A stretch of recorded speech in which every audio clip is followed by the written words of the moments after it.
दोस्तों, आज की सबसे पहली और बड़ी खबर। सीएम हेमंत सोरेन का निर्देश, सीबीएसई और आईसीएसई बोर्ड से पहले आए जैक का रिजल्ट।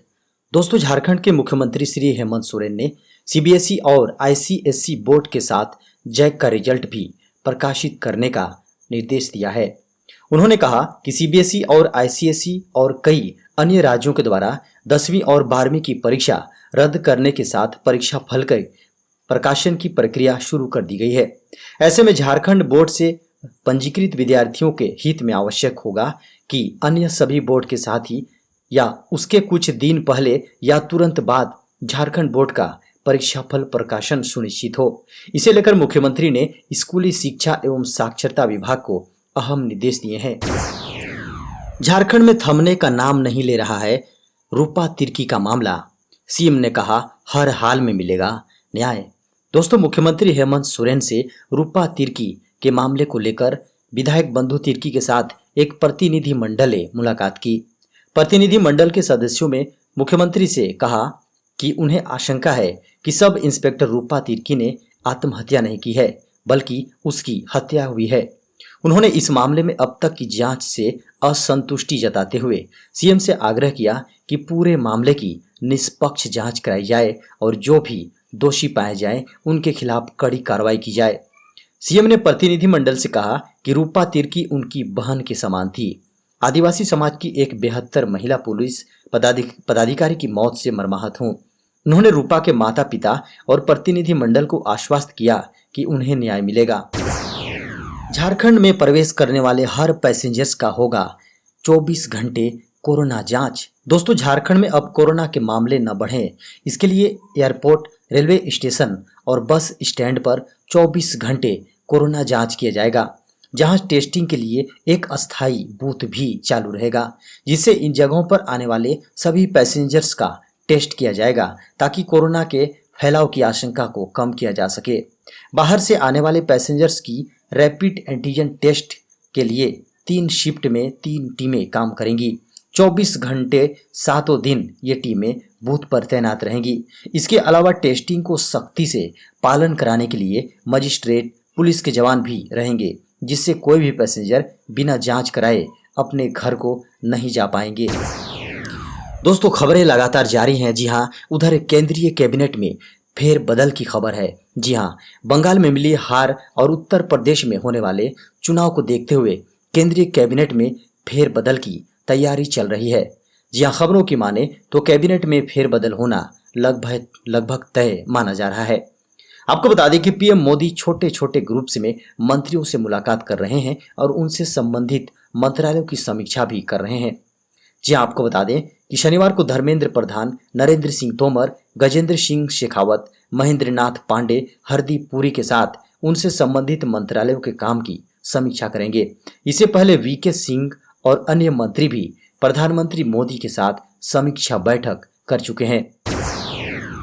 झारखंड में ब्लैक फंगस के 8 नए मामले, 2 की हुई पुष्टि। शुक्रवार को झारखंड में ब्लैक फंगस के 2 नए मरीजों की पुष्टि हुई है, जिनमें दोनों मामले रांची से मिले हैं। जी हां, वहीं 6 सस्पेक्टेड में 4 रांची, 1 पलामू और 1 गढ़वा से मिला है। झारखंड में अब तक ब्लैक फंगस से 20 लोगों की मौत हुई है, जबकि 15 लोग रिकवर होकर घर जा चुके हैं। 2 नए केस मिलने के बाद ब्लैक फंगस के झारखंड में कुल 121 मामले हो गए हैं, जिनमें कन्फर्म केस 76 हैं और सस्पेक्टेड 45 मरीज हैं, जिनका इलाज अलग अलग हॉस्पिटलों में चल रहा है। झारखंड में 36 घंटे में दस्तक देगा मॉनसून, कई इलाकों में हो रही है बारिश। दोस्तों, झारखंड में अगले 36 घंटे में मॉनसून दस्तक दे सकता है। इससे पहले पूरे झारखंड में प्री मॉनसून का असर देखने को मिल रहा है। मौसम विभाग द्वारा पूर्वानुमान में बताया गया है कि राज्य में मॉनसून के प्रवेश के लिए सभी परिस्थितियां अनुकूल बन रही हैं। बंगाल की खाड़ी में एक कम दबाव का क्षेत्र और गहरा गया है। अगले 36 घंटों में राज्य में मॉनसून के प्रवेश करने की संभावना है। इसके कारण अगले 2 से 3 दिनों में राज्य के अलग अलग हिस्सों में तेज बारिश के साथ वज्रपात और 30 से 40 किलोमीटर प्रति घंटे की रफ्तार से हवाएं भी चल सकती हैं। मौसम विभाग ने 11 जून से 15 जून तक राज्य में विभिन्न जिलों के लिए ऑरेंज अलर्ट जारी किया है। झारखंड में मैट्रिक और इंटर के रिजल्ट का फॉर्मूला तैयार करने में जुटा जैक। दोस्तों, कोरोना महामारी के कारण झारखंड एकेडमिक काउंसिल यानी जैक की मैट्रिक और इंटर की परीक्षा नहीं होगी। आपको बता दें कि कोरोना महामारी के कारण इसे रद्द करने का निर्णय लिया गया है। स्कूली शिक्षा व साक्षरता विभाग के इस प्रस्ताव पर मुख्यमंत्री हेमंत सोरेन ने गुरुवार को मंजूरी दे दी। उन्होंने कहा कि कोविड-19 से झारखंड में उपजे हालात और छात्रों व अभिभावकों की मांग को देखते हुए परीक्षा रद्द करने का फैसला लिया गया है।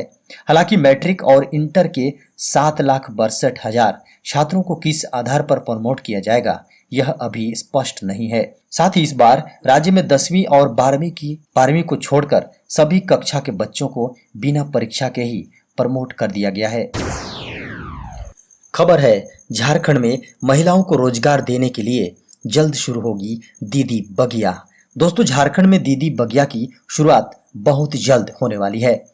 झारखंड के ग्रामीण विकास विभाग ने पहले चरण में सूबे के सभी प्रखंडों में 2-2 दीदी बगिया तैयार करने का लक्ष्य निर्धारित किया है।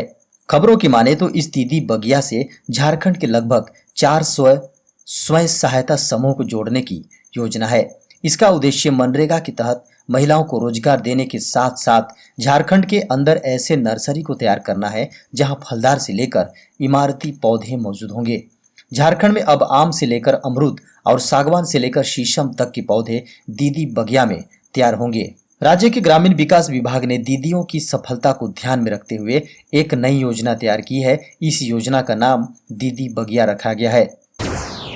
दोस्तों, बड़ी खबर पश्चिम बंगाल से सामने आ रही है। जी हां, मुकुल रॉय ने थामा टीएमसी का दामन, भाजपा को लगा झटका। दोस्तों, पश्चिम बंगाल में विधानसभा चुनाव हारने के बाद भाजपा को एक और झटका लगा। दरअसल भाजपा के बड़े नेता मुकुल रॉय ने घर वापसी कर ली, यानी वह टीएमसी में लौट गए।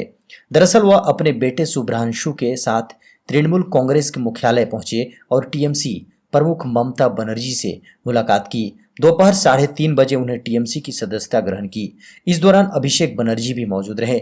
इस दौरान शुभ्रांशु राय की भाजपा का साथ छोड़कर टीएमसी में शामिल हो गए। इस बीच पूर्व राष्ट्रपति प्रणब मुखर्जी के बेटे अभिजीत मुखर्जी के भी टीएमसी में आने की अटकलें लगने लगी हैं, जिसे उन्होंने सिरे से खारिज कर दिया। केंद्र ने कहा, कोरोना वायरस से मृत्यु होने पर मृतकों के आश्रितों को 4 लाख रुपए मुआवजा देने पर विचार। केंद्र सरकार ने शुक्रवार को सुप्रीम कोर्ट को बताया कि कोविड-19 से मृत्यु होने पर संबंधित व्यक्ति के परिवार वालों को 4 लाख रुपए मुआवजा देने की मांग पर पूरी गंभीरता व सहानुभूति के साथ विचार विमर्श चल रहा है। जल्द ही इस पर अंतिम निर्णय ले लिया जाएगा। केंद्र सरकार की ओर से पेश सॉलिसिटर जनरल तुषार मेहता ने जस्टिस अशोक भूषण और जस्टिस एम.आर. शाह की पीठ से कहा कि इस मामले पर पूरी गंभीरता के साथ विचार किया जा रहा है। उन्होंने पीठ से इसके लिए और 2 हफ्ते का समय देने का अनुरोध किया। आपको बता दें कि इस मामले में सुप्रीम कोर्ट पहले ही केंद्र सरकार को नोटिस जारी कर जवाब दाखिल करने के लिए कह चुका है। झारखंड के शहरों के आएंगे अच्छे दिन। एडीबी के सहयोग से 654 मिलियन की योजना की होगी शुरुआत। Jharkhand urban water supply improvement project के तहत राजधानी रांची, मेदिनीनगर, झुमरी तलैया एवं हुसैनाबाद शहर के हर घर में टैप के माध्यम से जलापूर्ति के लिए बनी योजना को तेजी से आगे बढ़ाया जाएगा। इन योजनाओं के माध्यम से झारखंड सरकार के हर घर तक पाइपलाइन से जलापूर्ति की योजना का संकल्प पूरा होगा। जी हां, आपको बता दें कि राज्य सरकार और एशियन डेवलपमेंट बैंक के संयुक्त सहयोग से राज्य के शहरों में कुल 654 मिलियन यानी 4,700 करोड़ रुपयों की योजनाओं को पूरा किया जाना है, जिसके अंतर्गत सभी प्रकार के हर घर तक पाइपलाइन से जलापूर्ति की योजना का संकल्प पूरा होगा। इस योजना के तहत Jharkhand urban water supply improvement project पहली योजना है, जिसकी कुल लागत लगभग $160 मिलियन यानी 1168 करोड़ रुपया है। दोस्तों, पश्चिम बंगाल सरकार को सुप्रीम कोर्ट ने कहा, तुरंत लागू करें one nation one ration card system. Supreme court ने one nation one ration card system पर पश्चिम बंगाल सरकार को सख्त निर्देश दिए हैं। कोर्ट ने कहा है कि राज्य सरकार इसे बिना किसी आनाकानी के तुरंत लागू करे। कोर्ट ने कहा कि यह प्रवासी मजदूरों से जुड़ा मामला है, ऐसे में किसी दूसरी शिकायत का हवाला देकर इसे टाला नहीं जा सकता है। सुप्रीम कोर्ट आप एक या दूसरी समस्या का हवाला नहीं दे सकते, ये प्रवासी मजदूरों के लिए है। बता दें कि केंद्र सरकार की इस महत्वाकांक्षी योजना के तहत पूरे देश में पीडीएस के लाभार्थियों को कहीं भी सार्वजनिक वितरण प्रणाली के तहत संचालित राशन की दुकानों से उनके हिस्से का राशन मिलता है। One nation one ration card system को नागरिक केंद्रित सुधार माना जाता है। इसका लक्ष्य देश भर की राशन दुकानों पर लाभार्थियों के लिए राशन सुनिश्चित करना है।